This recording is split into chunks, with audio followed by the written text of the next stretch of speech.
இந்த உலகத்தில் இந்த ராசிக்காரங்க மட்டும் எங்கே இருந்தாலும் சரிங்க, இவங்கள சுற்றி தேவைக்காக மட்டுமே தேடிக்கிட்டு வரக்கூடிய ஒரு பெரிய கூட்டமும் இருக்குது.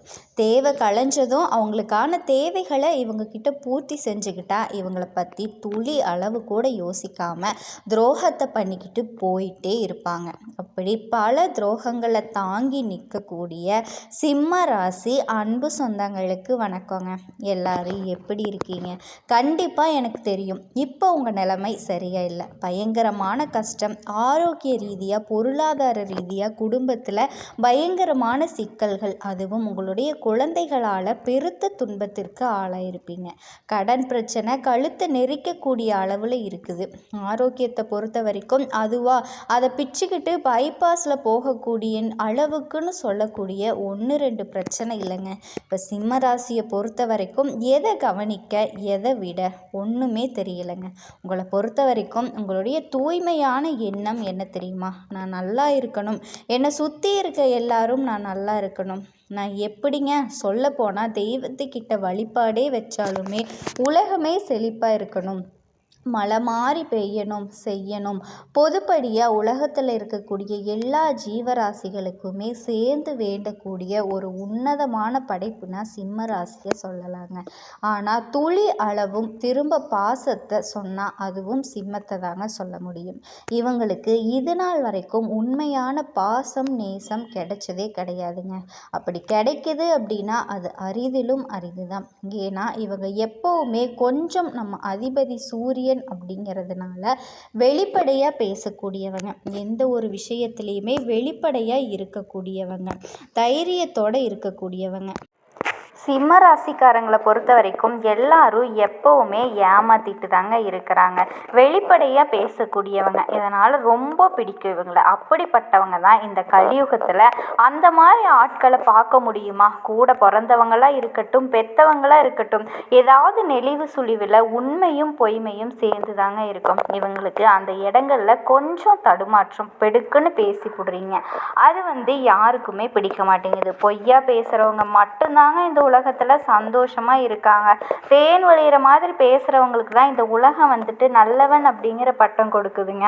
சிம்மத்துக்கு அதுக்கு வாய்ப்பே இல்லை ராஜா அப்படிங்கிற மாதிரி தான் வாழ்க்கை இருக்குது. இப்போ சிம்மத்தோட கேள்வி என்ன? இந்த பதிவை பொறுத்த வரைக்கும் கண்டிப்பாக உங்களோட மனசில் என்னென்ன கேள்விகள் இருக்கோ அதுக்கு எல்லாமே பதில் கொடுக்கக்கூடிய வகையில் இருக்குங்க. தனிமரமாக நிற்கக்கூடிய சிம்மம்க்கு வாழ்க்கை நிலை ஏண்டா இது நாள் வரைக்கும் இப்படி கஷ்டம் நடந்துச்சு, இப்போ ஏன் இப்படி நடந்துட்டுருக்கு, இனியும் என் வாழ்க்கையில் கஷ்டம்தான் வருமா, என்னை ஏன் எல்லாரும் வெறுக்கிறாங்க, எனக்கு ஏன் திருப்பி பாசம் நேசம் கிடைக்க மாட்டேங்குது, ஏன் எல்லாரும் என்னை ஏமாத்துறாங்க, நான் ஏன் எல்லாருக்கிட்டேயும் சீக்கிரமாக ஏமாறுறேன், நான் மட்டும் ஏன் எல்லாருக்கும் போய் ஓடி ஓடி உதவி செய்கிறேன், எனக்கு ஏன் திரும்ப சிறிதளவு கூட யாருமே உதவி செய்கிறது ஆள் இல்லை, என்னோட வாழ்க்கை இப்படியே இருண்ட வாழ்க்கையா போயிட்டு இருக்குமா, அதிபதி சூரியன் தானே, என்னோட வாழ்க்கை வெளிச்சமா இருக்கணும் இல்லையா அப்படின்னு கேள்வி இருக்கு. ஆண்களுக்கும் அப்படிதான், பெண்களுக்கும் அப்படிதாங்க. ஏன் எனக்கு மட்டும் என்ன நல்லது செஞ்சாலும் கெட்ட பேரே வருது, அதுக்கு காரணம் சொல்லுமா? ஒரு மனுஷனுக்கு பிரச்சனை அப்படிங்கிறது பார்த்தா சொந்த பந்தங்களால வரலாம், ஏதோ பொல்லாததால வரலாம், குடும்பத்துல இப்ப நல்லா இருக்கும் ஆனா குடும்பத்திலையும் பிரச்சனை, தொழில் உத்தியோகத்திலையும் பிரச்சனை, சகல விதங்கள்லையும் சௌபாக்கியம் கிடைக்கக்கூடிய நேரங்களில் சகல விதங்கள்லையும் எனக்கு மட்டும் சண்டை சச்சரவு, இப்படியே தான் வாழ்க்கை போகுது. எப்போ தான் நாங்கள் நல்லா இருப்போம்? ஒன்று நிலையாக இருந்துட்டா ஆரோக்கியம் கொஞ்சம் அப்படியே சமாளிச்சிடலாம், ஆரோக்கியத்துலேயும் பிரச்சனை, பொருளாதாரத்துலேயும் பிரச்சனை, எங்களுக்கு என்னதான் வழி, எங்கள் வாழ்க்கைக்கான வழிகாட்டுதல் என்ன, இது கேள்வியாக நம்ம மனசுக்குள்ளே இருக்கு இல்லையா? இதோட நம்ம தலையெழுத்து தான் என்ன? அந்த கடவுள் என்ன தான் நம்ம தலையில் எழுதி வச்சிருக்கிறாரு, எந்த தெய்வமும் எனக்கு துணை வராதா? ஸோ இப்படிப்பட்ட கேள்விகளுக்கு எல்லாம் பதில் தரக்கூடிய பதிவு தாங்க. நிச்சயமாக இந்த கேள்விகள் எல்லாமே உங்கள் மனசில் மனசில் இருக்குது அப்படின்னா கண்டிப்பாக இதை கேளுங்க. இதோட உங்களுடைய இஷ்ட தெய்வம், குல தெய்வம், இந்த தெய்வங்களோட பேரை நீங்கள் சொல்லுங்கள். எல்லாத்துக்கும் முன்னாடி உங்களுக்கு சூரிய பகவானை பிடிக்கும் அப்படின்னா ஓம் சூரிய பகவானே போற்றி போற்றி, இல்லை ஓம் சூர்யாய நமக இந்த மந்திரத்தை மனசார வேண்டிக்கோங்க. நான் ஏன் சொல்லணும் அப்படின்னு கேள்வி கேட்டிங்கன்னா, ஒரு நிமிஷம் இப்போ எந்த இடத்துல இருக்கீங்களோ அந்த இடத்துல இருந்து வானத்தை பாருங்கள். சூரிய பகவான் தெரிஞ்சால் உலகத்துக்கே வெளிச்சம் தரக்கூடிய கண்கண்ட தெய்வம் தான் உங்களை அதிபதின்னு நாங்கள் நினச்சிக்குவோம். உங்கள் வாழ்க்கை பார்த்தீங்கன்னா ரொம்ப கஷ்டமாக இருக்குது, சோதனையாக இருக்குது, தகன்னு எரியிற மாதிரி என்னோடய வாழ்க்கை இருக்குது, நெருப்பில் நிற்கிற மாதிரி இருக்குது அப்படின்னு சொன்னீங்கன்னா இது எல்லாமே அனுபவிக்கிறதும் சூரியன் தான். அவரை எரிஞ்சு தான் நமக்கு வெளிச்சத்தை கொடுக்குறாரு. அது போல தாங்க உங்கள் வாழ்க்கையும். அப்படின்னா எரிஞ்சு என்னோடய வாழ்க்கை முடிஞ்சிருமா அப்படின்னு கேட்டால் கண்டிப்பாக கிடையாதுங்க. தீயில விழுந்தாலும் ஃபீனிக்ஸ் பறவை மாதிரி உயிரெழுந்து வரக்கூடிய தன்மை படித்தவங்க தாங்க நம்ம சிம்ம ராசிக்காரங்க. உங்களை யாராலையுமே தொட முடியாது அப்படிங்கிறத முதல்ல தெரிஞ்சுக்கோங்க. சூரிய பகவான் கிட்ட இது வரைக்கும் யாரால போக முடிஞ்சுதா? எப்பேற்பட்ட இப்போ நம்ம பார்த்தீங்கன்னா ரொம்ப அட்வான்ஸால போகிறோம். மனுஷ மக்கள் கண்டுபிடிக்காத விஷயமே கிடையாது. ஆனால் செவ்வாய் கிரகத்தில் போய் தங்குறதுக்கும் திங்கிறது வரைக்கும் பார்த்தாச்சு. சூரிய பகவான் கிட்ட போக முடிஞ்சுதா? சுட்டு எரிச்சிருவார். எந்த பாஷாவும் பலிக்காது. அதே தாங்க உண்மை நேர்மையை வச்சுக்கிட்டு உன்னதமான படிப்புங்க நீங்கள். இப்போ கேட்ட கேள்விகள் எல்லாத்துக்குமே பதில் இது ஒன்று தான். வானத்தில் இருக்கக்கூடிய சூரிய பகவானும் இந்த பூமியில் வாழக்கூடிய நீங்களும் ஒன்று தாங்க. சிம்ம ராசிக்காரர்கள் எல்லாருக்குமே, சிம்ம லக்கணம், சிம்ம நட்சத்திரத்தில் இருக்கிறவங்க எல்லாத்துக்குமே இது பொருத்தமாகுங்க. காரணம் என்னவோ இது நாள் வரைக்கும் யார்கிட்டையாவது தலை குனிஞ்சு நின்று இருக்கமா? உங்களுக்காக நீங்கள் இருக்க மாட்டீங்க. மற்றவங்களோட சூழ்ச்சியின் காரணமாக அமைதியாக இறங்குவீங்க தவிர குற்றம் செஞ்சவங்க நீங்கள் கிடையாதுங்க. ஒன்றும் பொய் பேச மாட்டீங்க. 2 சரியோ தப்போ நியாயத்து பக்கம் இருந்து போராடக்கூடியவங்க. கோடி ரூபாய் வருதுனாலும் பரவாயில்ல, நான் கஷ்டப்பட்டுக்கிறேன், எனக்கு அது வேண்டாம், மனசுக்கு ஒப்பாத எந்த ஒரு விஷயத்தையுமே செய்யாத ராசி சிம்ம ராசி. அதனாலேயே சிரமங்கள் நம்மளை துரத்திக்கிட்டு இருக்குது. மனசாட்சியை கலட்டி வச்சுட்டு எல்லாருக்கும் தலையாட்டிக்கிட்டு எல்லா தப்பு தண்டாவுக்கும் துணை போகிறவங்களாம் நல்லா இருக்காங்க. இன்னைக்கு இது உண்மைதாங்க, நான் அதை மறுக்க மாட்டேன். ஆனால் அது நிலையானதா? இப்படி வரும் அப்படி போயிடும். உங்களுக்கு இருக்கக்கூடிய ஒத்த ரூபாயே இருந்தாலும் உங்களுக்கு இருக்கக்கூடிய ஒரு பொழுது சந்தோஷம்னாலும் அது நிலச்சிருக்குங்க. அதை நீங்கள் மறந்துடாதீங்க. எப்பவுமே தன்னம்பிக்கை, தைரியம், தலைமை பண்போடு வலம் வரக்கூடிய உங்களுக்கு நாங்கள் சொல்கிறது எதுவுமே கிடையாது. சொல்லப்போனால் உங்களுடைய வாழ்க்கையோட அத்தியாயம் என்ன தெரியுமா? விழுந்த இடத்துல எந்திரிச்சு நிற்கணும், ஆலமரம் மாதிரி நிற்கணும். ஒருத்தன் ஒரு கிளையை வெட்ட நினச்சா எனக்கு பல கிளைகள் முளைக்கணும் அப்படிங்கிற உங்களுடைய மன உறுதித்தன்மை இருக்கு இல்லையா? ஸோ உங்களால் பல பேர் வாழ்கிறாங்க. பல பேரோட சூழ்ச்சிகள் உங்களுக்கு எவ்வளவு தடை போட்டாலும் 1000 கைகள் மறைத்தாலும் ஆதவன் மறைவதில்லை. இதுக்கெல்லாமே நீங்கள் பயப்படாதீங்க. கொஞ்சம் சஞ்சலப்பட்டுட்டு இருக்கீங்க, குழப்பத்தில் இருக்கீங்க, கொஞ்சம் தடுமாற்றத்தில் இருக்கீங்க. அதிலிருந்து எல்லாத்துலேயுமே நீங்கள் வெளிவர போகிறீங்க. இப்படியே என்னோடய வாழ்க்கை போயிருமா, முடிஞ்சிருமா, வாழ்க்கையுடைய ஓட்டம் அப்படிங்கிறது உங்களை ஓரளவுக்கு அப்படியே ஒதுக்கி விட்டு பார்க்குது. ஆனால் அதுக்கு எல்லாமே வாய்ப்பே கிடையாது ராஜா. இப்போ அதை பற்றி தாங்க பார்க்க போகிறோம். பொதுவாக சூரிய பகவான் ஆதிக்கம் பெற்ற சிம்ம ராசி அரசன் நீங்கள். தன்னம்பிக்கை அதிகங்க, துணிவு அதிகம். மற்றவங்களால் செய்ய முடியாத விஷயத்த சர்வசாதாரணமாக திட்டமிட்டு செயல்படுத்தக்கூடியவங்க, வழி நடத்தக்கூடியவங்க. ரொம்ப விரும்புவீங்க. வெளிப்படைத்தன்மை ரொம்ப அதிகங்க. நம்ம மனசு பெருசு. மற்றவங்களால் விட்டு கொடுக்க முடியாத விஷயத்தை கூட விட்டு கொடுப்பாங்க. உதவித்தனம் ரொம்ப அதிகங்க. யாரெல்லாம் பார்க்க மாட்டாங்க, உதவி செய்கிறதுல வள்ளல்கள்னு சொல்லலாங்க. அதிகமான செல்ஃப் எக்ஸ்பெக்டேஷன், நம்ம இப்படி தான் இருக்கணும், அப்படி தான் இருக்கணும் அப்படின்னு அந்த மாதிரி. அதே மாதிரி நம்ம மற்றவங்கக்கிட்ட இப்படி தான் இருக்கணும் அப்படிங்கிற ஒரு அமைப்பும் இருக்குது. அதிகமாக மனசை புண்படுத்தக்கூடியவும், புண்பட மாதிரி யாரோட மனசையும் புண்படுற மாதிரி இவங்க நடந்துக்க மாட்டாங்க. அப்படி தாங்க அவங்களுக்கு பார்த்தா ஈஸியாக மனசு புண்பட்டு போயிடும். ஒருத்தவங்களுக்கு உதவி செய்கிறீங்க அப்படின்னா மனசு வந்து மென்மையாக இருக்குதுங்க. பார்க்குறதுக்கு கரடு முரடான ஆட்கள் தான் இவங்க, ஆனால் உண்மையில் வந்து மனசு ரொம்ப மென்மையானதுங்க. சட்டுன்னு ஒரு சொல்லு கோபப்பட்டுருவாங்க. அந்த கோபத்தில் வந்து பார்த்திங்கன்னா 1000 அர்த்தங்கள் ஒளிஞ்சிருக்குங்க. தன்னோட மனசு போல தான் மற்றவங்களுக்கு மனசு இருக்கிறது அப்படிங்கிறதுலையும் புரிஞ்சுக்குவாங்க. சிம்மம் இது வரைக்குமே சிரமப்பட்டுட்ருக்கு, அதெல்லாம் முடியாது, சுயநலமாக இருக்கேன் அப்படின்னு ஒரு செகண்ட் நீங்கள் வந்து முடிவு பண்ணிட்டா உங்களை மாதிரி சந்தோஷமாக யாராலையும் இருக்க முடியாதுங்க. ஒருத்தங்கூட மிச்சம் மீதி இருக்க மாட்டாங்க. சூரிய பகவான் இருக்காரு, வெளிச்சம் கொடுத்துட்ருக்கிறாரு. அளவுக்கு மீறி அவருடைய வெளிச்சம் வந்து பூமிக்கு பட்டுச்சுன்னா என்னாகும்? எல்லா விதமான துன்பங்களும் வரும், ஆரோக்கிய ரீதியாக பிரச்சனை வரும், மற்ற எல்லா பிரச்சனைகளும் வரும். அந்த மாதிரி தாங்க சிம்ம ராசிக்கார். சிம்ம ராசி அன்பு சொந்தங்கள் அனைவருக்கும் வணக்கங்க. நம்ம சிம்ம ராசிக்காரங்களை பொறுத்த வரைக்கும் பொதுவாகவே இவங்க துருன்னு இருப்பாங்க. அதே நேரத்தில் கோபக்காரங்களாகவும் இவங்க இருப்பாங்க. இவங்க மற்றவங்க கிட்ட பேசும்போது அவங்க ஏழையா பணக்காரங்களா படித்தவங்களா படிக்காதவங்களா அப்படிங்கிற வேறுபாடு எல்லாம் பார்க்க மாட்டாங்க. எல்லார்கிட்டையும் ஒரே மாதிரி தான் பேசுவாங்க, ஒரே மாதிரி தான் பழகுவாங்க. தாயை போல அன்புள்ளம் கொண்டவங்களா இவங்க இருப்பாங்க. நட்புக்கு முக்கியத்துவம் கொடுப்பாங்க. அதே நேரத்தில் நண்பனுக்காக உயிரை கொடுக்க கூட இவங்க தயங்க மாட்டாங்க. இவ்வளவு அற்புதமான நற்குணங்களை கொண்ட சிம்ம ராசி உள்ளங்களே, எல்லாரும் எப்படி இருக்கீங்க? நலமா இருக்கீங்களா? என்னம்மா நீங்க வேற எங்களை பார்த்து நலமா இருக்கீங்களான்னு கேட்டுட்டீங்களே. எங்க வாழ்க்கையில் இருக்கக்கூடிய பிரச்சனைகளை தாங்கிக்கிட்டு நாங்கள் இந்த உலகத்தில் உயிரோட வாழ்றதே பெரிய விஷயம். அது எப்படிமா நாங்கள் நல்லா இருக்க முடியும் அப்படின்னு யோசிப்பீங்க. உங்கள் வாழ்க்கையில் இருக்கக்கூடிய பிரச்சனைகள் எல்லாமே காணாமல் போகுதுங்க. இப்போ வரக்கூடிய குரு பெயர்ச்சியின் மூலமாக உங்கள் வாழ்க்கையே பிரகாசமாக மாறப்போகுது. உங்களுடைய ஆசைகள் கனவுகள் எல்லாமே நிறைவேற போகுது. உங்கள் வாழ்க்கையில் இது நாள் வரைக்கும் இருந்த அனைத்து தடை தாமதங்களும் காணாமல் போகுதுங்க. உங்கள் கையில் செல்வாக்கு உயரப்போகுது. உங்கள் வாழ்க்கையே அழகான வாழ்க்கையாக மாறப்போகுதுங்க. சிம்ம ராசிக்கார நேயர்களே, இப்போ ஏற்படக்கூடிய குரு பயிற்சி உங்கள் வாழ்க்கையில் பலவிதமான மாற்றங்களை கொண்டு வந்து சேர்க்க போகுதுங்க. உங்களுடைய ஆசைகள் கனவுகள் எல்லாமே நிறைவேற போகுது. குரு பயிற்சி உங்கள் வாழ்க்கையோட வளர்ச்சின்னு சொல்லலாங்க. வாழ்க்கையில் முன்னேற்றம், நன்மை, அறிவு, பயணம் இது போன்ற பல்வேறு அம்சங்களை மாற்றங்களை கொண்டு வந்து சேர்க்க போகுதுங்க. உங்களுடைய தனிப்பட்ட வாழ்க்கையில் வளர்ச்சி வரப்போகுது. கல்வி, தொழில், பணம் மற்றும் உறவுகளில் சில முக்கிய மாற்றங்கள் எல்லாமே வரப்போகுதுங்க. உங்கள் வாழ்க்கையில் இது நாள் வரைக்கும் இருந்த பிரச்சனைகளுக்கு தீர்வு கிடைக்கக்கூடிய மாதமாக இது உங்களுக்கு அமைஞ்சிருக்குதுங்க.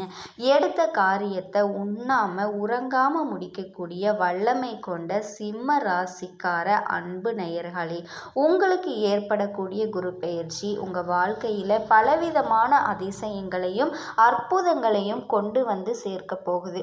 இது வரைக்கும் எல்லாம் இருந்தும் எதுவுமே இல்லாதது மாதிரி இருந்த ஒரு அவஸ்தை நிலை மாறப்போகுதுங்க.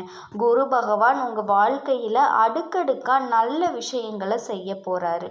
எடுத்த காரியங்களில் வெற்றி உண்டாக போகுது. உறவினர்கள் வழியை வந்து உறவாட போகிறாங்க.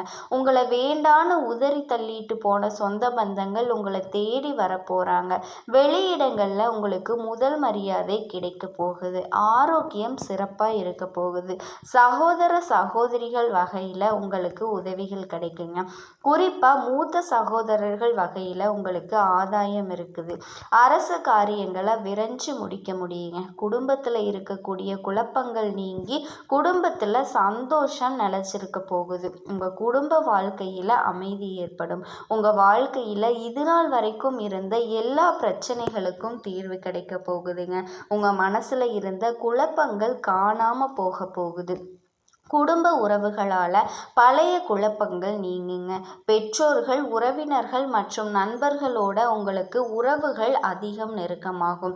சிலருக்கு குடும்பத்தில் புதிதாக பொறுப்புகள் வந்து அது முதல்ல சிரமமாக தோன்றினாலும் பின்னர் நன்மையை கொண்டு வந்து சேர்க்குங்க. பணியிலையும் தொழிலையும் குரு பெயர்ச்சியினால் மிகவும் முக்கியமானதாக கருதப்படுதுங்க. சில வாய்ப்புகள், முன்னேற்றங்கள், பதவி உயர்வு, வேலை மாற்றம் எல்லாமே வருங்க. உங்கள் உங்கள் திறமைகள் வெளிப்படுத்த அதிக வாய்ப்புகள் உருவாகும். குறிப்பாக வேலைப்பாடுகளில் அதிக பொறுப்புகள் வந்தாலுமே அதை நீங்கள் சரியாக கையாண்டீங்க அப்படின்னா பெரிய முன்னேற்றம் கிடைக்குங்க. தொழில் செய்கிறவங்களுக்கு புதிய கூட்டாளிகள், முதலீடுகள் அல்லது பயண வாய்ப்புகள் எல்லாமே ஏற்படுங்க. சிலருக்கு சிறிய செலவுகள் அதிகமாகுங்க. அதனால பணக்கட்டுப்பாடு அவசியங்க. புதிய முதலீடு, சொத்து வாங்குறது, தொழிலில் முதலீடு செய்கிறது சாதகமாக இருக்குங்க. ஆரோக்கியம் சாதகமாக இருக்கும். ஆனால் மன அழுத்தம், பதற்றம் இதெல்லாம் ஏற்படலாங்க. கொஞ்சம் எச்சரிக்கையாக இருந்துக்கோங்க. தினசரி தவறான பழக்க வழக்கங்கள், தூக்கமின்மை, உணவு பழக்க வழக்கம் இது எல்லாமே கவனிச்சுக்கோங்க. யோகா, தியானம் பண்ணுறது உங்களுக்கு மனநிலை மற்றும் ஆரோக்கியத்தை மேம்படுத்தும். காதல் வாழ்க்கையில் புதிய சந்தோஷம், பழைய குழப்பங்கள் எல்லாமே தீருங்க. சிலருக்கு திருமணம் அல்லது உறவுகள் வாழ்க்கையை மேம்படுத்தும் நேரம் வரப்போகுதுங்க. உறவுகள் சீராக இல்லாமல் இருந்தாலும் இனி வரக்கூடிய காலங்களில் உங்களுடைய உறவுகள் சீராக இருக்க போகுது. கல்வி, பயணம் மற்றும் வெளிநாட்டு வாய்ப்புகள் சாதகமாக இருக்க போகுதுங்க. பயணங்களும் உங்களுக்கு சாதகமாக இருக்கும். அதனால வாழ்க்கையில் புதிய அனுபவங்கள் கிடைக்கும். சிலருக்கு வெளிநாட்டு பயணம் அல்லது கல்வி தொடர்பாக மாற்றங்களை தருங்க. இப்போ உங்கள் வாழ்க்கையில் நடக்கிறது எல்லாமே நன்மையாக தாங்க நடக்க போகுது. எந்த ஒரு விஷயத்தை நீங்கள் செஞ்சாலுமே அதில் உங்களுக்கு வெற்றி மட்டும்தாங்க கிடைக்க போகுது. நீங்கள் எதிர்பார்த்த வாழ்க்கையை வாழ போகிறீங்க. பழைய பழக்க வழக்கங்கள் மாற்றி புதிய நோக்கங்களை அடையாளம் காண போகிறீங்க. வாய்ப்புகள் உங்களை தேடி வரப்போகுதுங்க. தனிப்பட்ட வளர்ச்சி, தன்னம்பிக்கை, புதிய திறன்களை எல்லாம் நீங்கள் கற்றுக்க போகிறீங்க. உங்கள் வாழ்க்கையில் நல்ல விஷயங்கள் எல்லாமே அடுக்கடுக்காக நடக்க போகுதுங்க. நீங்களே ஆச்சரியப்படக்கூடிய அளவுக்கு உங்கள் வாழ்க்கையில் நல்ல விஷயங்கள் நடக்க போகுதுங்க. சிம்ம ராசிக்கார அன்பு உள்ளங்களே, இந்த கிரக நிலைகள் எப்படி இருக்குன்னு பார்க்கலாங்க. ராசியில் சூரிய பகவான், புதன் பகவான், கேது பகவான் இருக்காங்க. தனவாக்கு குடும்ப ஸ்தானத்தில் செவ்வாய் பகவான் இருக்காரு. சுகஸ்தானத்தில் சந்திர பகவான் இருக்காரு. களத்திரஸ்தானத்தில் சனி பகவானும் ராகு பகவானும் இருக்காங்க. லாபஸ்தானத்தில் குரு பகவான் இருக்காருங்க. அயன சயன போகஸ்தானத்தில் சுக்கிர பகவான் இருக்காருங்க. இந்த கிரகநிலை மாற்றத்தின் மூலமா இருள் நிறைந்த உங்கள் வாழ்க்கையில் பிரகாசம் வரப்போகுதுங்க. உங்கள் வாழ்க்கையில் இனி வரக்கூடிய காலங்களில் துன்பம், கண்ணீர் அப்படிங்கிற பேச்சுக்கெல்லாம் துளி கூட இடம் கிடையாதுங்க. உங்களுடைய ஆசைகள், கனவுகள் எல்லாமே நிறைவேறக்கூடிய நாட்களாக உங்களுக்கு அமைஞ்சிருக்குதுங்க. நீங்கள் இந்த நிமிஷம் வரைக்கும் உங்களுக்காக வாழ்க்கையை வாழ்கிறதே கிடையாது. உங்களை சுற்றி இருக்கவங்களுக்கு பயந்து தாங்க வாழ்க்கையை வாழ்ந்துட்டுருக்கீங்க. நம்ம இந்த செயலை செஞ்சால் நம்மளை சுற்றி இருக்கவங்க நம்மளை பற்றி தப்பாக நினச்சிருவாங்களோ, இந்த சொல்ல சொன்னால் அவங்க நம்மளை தப்பாக நினச்சிருவாங்களோ அப்படின்னு அடுத்தவங்களை கண்டு வாழ்க்கையில் எந்த ஒரு செயலையும் செய்யாமல் ஒரே இடத்துல நீங்கள் முன்னேறாமல் நின்றுட்டு இருக்கீங்க. ஆனால் இனி வரக்கூடிய காலங்கள்லையாவது யாரையுமே கண்டு அச்சப்படாமல் கடவுளை கண்டு மட்டும் பயந்தா போதும் அப்படின்னு யாரை கண்டும் நீங்கள் பயப்பட வேண்டாம். கடவுள் இந்த உலகத்தில் உங்களை எதுக்காகங்க படைச்சிருக்காரு? உங்களுக்காக நீங்கள் வாழணும் அப்படிங்கிறதுக்காக தான் படைச்சிருக்காரு. உறவுகளுக்காகவும் நண்பர்களுக்காகவும் உங்களுடைய வாழ்க்கையை நீங்கள் தியாகம் பண்ணுறது நியாயம் கிடையாதுங்க. உங்களுக்காக உங்கள் வாழ்க்கையை வாழ கற்றுக்கோங்க. நீங்கள் வாழ்கிற வாழ்க்கையே ஒரு முறை தாங்க. அந்த வாழ்க்கையை உங்களுக்காக நீங்கள் வாழ கற்றுக்கோங்க. என்னதான் உங்கள் வாழ்க்கையை தியாகம் செஞ்சாலும் உங்களை சுற்றி இருக்கக்கூடிய உறவுகளோ நண்பர்களோ நீங்கள் கஷ்டப்படக்கூடிய சூழலில் உதவுவாங்களா அப்படின்னு பார்த்தீங்கன்னா நிச்சயமாக கிடையாது. இந்த கலியுகத்தில் எல்லாருமே நம்மளை தேவைக்காக தான் பயன்படுத்துகிறாங்க. தேவைக்காக தான் நம்மளை பயன்படுத்துகிறாங்களா அப்படிங்கிறத நீங்கள் தெரியாத வரைக்குமே உங்கள் வாழ்க்கையில் முன்னேறாமல் அதே இடத்துல தாங்க நீங்கள் நின்றுட்டு இருக்க முடியும். ஆமாங்க, கூட பிறந்தவங்க, உடன்பிறப்புகளாக இருக்கட்டும், உங்களுடைய உறவினர்களாக இருக்கட்டும், நண்பர்களாக இருக்கட்டும், யாராக வேணாலும் இருக்கட்டுங்க, எல்லாருமே நல்லவங்க அப்படின்னு சொல்ல முடியாது. 100% பேர் தாங்க இந்த உலகத்தில் நம்ம நல்லா இருக்கணும் அப்படின்னு நினைப்பாங்க. மீதம் இருக்கக்கூடிய எல்லாருமே நம்மளை பற்றி துளி கூட கேர் பண்ணிக்க மாட்டாங்க. சிம்ம ராசிக்கார அன்பு சொந்தங்களே, வாழ்க்கையில் நல்லதெல்லாம் அடுக்கடுக்க நடக்க போகுதுங்க. இந்த குரு பெயர்ச்சியின் மூலமாக இந்த குரு பெயர்ச்சி உங்கள் வாழ்க்கையை தலைகீழாக மாற்ற போகுதுங்க. இது நாள் வரைக்கும் இருள் நிறைந்த உங்கள் வாழ்க்கையில் இனி வரக்கூடிய காலங்களில் பிரகாசம் வரப்போகுதுங்க. உங்களை விட்டு பிரிஞ்சு போன உறவுகள் உங்களை தேடி வரப்போகிறாங்க. பழைய நண்பர்கள் சில நேரங்களில் உங்களை முன்னேற்றத்திற்கு தடையாக இது நாள் வரைக்கும் இருந்திருப்பாங்க. ஆனால் இனி வரக்கூடிய காலங்களில் உங்கள் வாழ்க்கைக்கான முன்னேற்றத்துக்கு உங்களுடைய பழைய நண்பர்கள் உதவி செய்ய போகிறாங்க. புதிய உறவுகள் உங்களை தேடி வரப்போகிறாங்க. பணியில் முன்னேற்றம் ஏற்பட போகுது. உங்களுடைய சுயமரியாதை அதிகரிக்க போகுதுங்க. வியாபாரத்தில் இது நாள் வரைக்கும் இருந்த போட்டிகள் எல்லாமே குறைய போகுதுங்க. உங்கள் குடும்பத்தில் சுபகாரியங்கள் தொடர்ச்சியாக நடக்க போகுதுங்க. மனுஷனாக பிறந்த ஒவ்வொருவருக்கும் ஆசை இருக்கதாங்க செய்யும். அந்த ஆசைகளை அடைய நம்ம நினச்சா மட்டும் பத்தாதுங்க. முழு மனசோட நம்மளுடைய ஆசைகளை அடைவதற்கான வழியை ஒவ்வொரு நாளும் என்ன பண்ணணும் அப்படின்னு யோசித்து அதுக்கான திட்டங்களை தீட்டி உழைச்சிக்கிட்டே இருக்கணுங்க. உழைச்சா நிச்சயமாக நம்மளோட ஆசைகள் எல்லாமே நிறைவேறுங்க. உங்கள் வாழ்க்கையில் இனி வரக்கூடிய காலங்களில் உங்களுடைய ஆசைகள் எல்லாமே நிறைவேற போகுது. அப்படி ஒவ்வொரு மனுஷனுக்கும் இருக்கக்கூடிய பொதுவான ஆசை என்ன அப்படின்னா 16 செல்வங்களையும் அடைஞ்சு வாழணும் அப்படின்னு தான் ஒவ்வொரு மனுஷனோட ஆசையும் இருக்குதுங்க. பணம் வேணும், பதவி வேணும், புகழ் வேணும், கௌரவம் வேணும் அப்படின்னு தான் ஒவ்வொரு மனுஷனும் வாழ்ந்துட்டு இருக்காங்க. அதை நோக்கியே